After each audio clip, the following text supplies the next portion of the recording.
بنی اسرائیل کا نظام یوں چلتا تھا کہ ہمیشہ ان لوگوں کے ایک بادشاہ ہوتا تھا جو ملکی نظام چلاتا تھا، اور ایک نبی ہوتا تھا جو نظامی شریعت اور دینی امور کی ہدایت و رہنمائی کیا کرتا تھا۔ اور یوں دستور چلا آتا تھا کہ بادشاہی یہودا بن یعقوب علیہ السلام کے خاندان میں رہتی تھی، اور نبوت لادی بن یعقوب علیہ السلام کے خاندان کا در امتیاز تھا۔ حضرت شمیل علیہ السلام جب نبوت سے سرفراز کی گئے تو ان کے زمانے میں کوئی بادشاہ نہیں تھا۔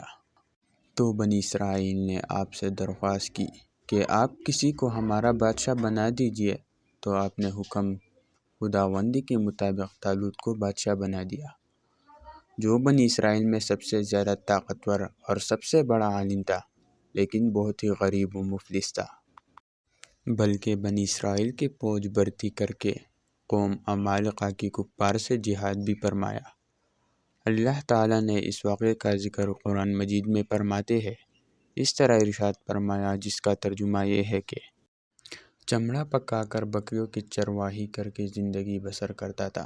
اس پر بنی اسرائیل کو اعتراض ہوا کہ طالوت شاہی خاندان سے نہیں ہے، لہٰذا یہ کیوں کہ اور کیسے ہمارا بادشاہ ہو سکتا ہے؟ اس سے زیادہ تو بادشاہت کے حقدار ہم لوگ ہیں، کیونکہ ہم لوگ شاہی خاندان سے ہیں۔ پھر طالوت کے پاس کچھ زیادہ مال بھی نہیں ہے، ایک غریب و مفلس انسان بلا تخت شاہی کے لائق کیوں ہو سکتا ہے؟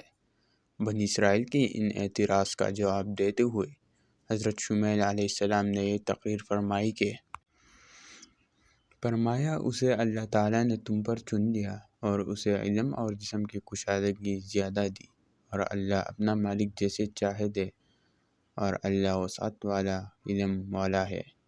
اور ان سے ان کے نبی نے فرمایا، اس کے بادشاہی کی نشانی یہ ہے کہ یہ آئی تمہارے پاس تابوت جس میں تمہارے رب کی طرف سے دلوں کا چین ہے۔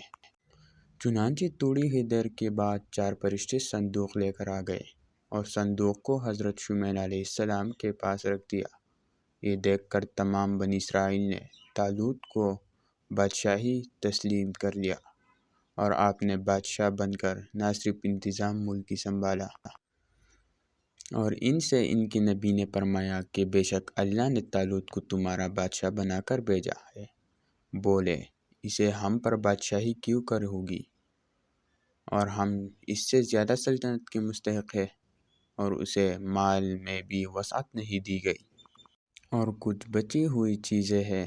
معزز موسیٰ علیہ السلام اور ہارون علیہ السلام کے تر گئے کہ اٹھاتی لائی گئی اسے فرشتے۔ بے شک اس میں بڑی نشانی ہے تمہارے لیے اگر ایمان رکھتے ہو۔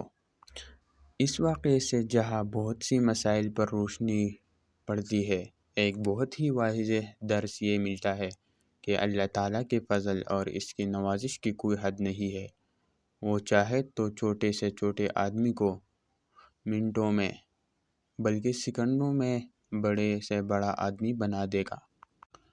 دیکھ لو، حضرت طالوت ایک بہت ہی کم درجے کے آدمی تھے اور اتنے مفلس تھے کہ یا تو بگر اور سلطنت کا انتظام کرنا تقریباً محال اور ناممکن ہے۔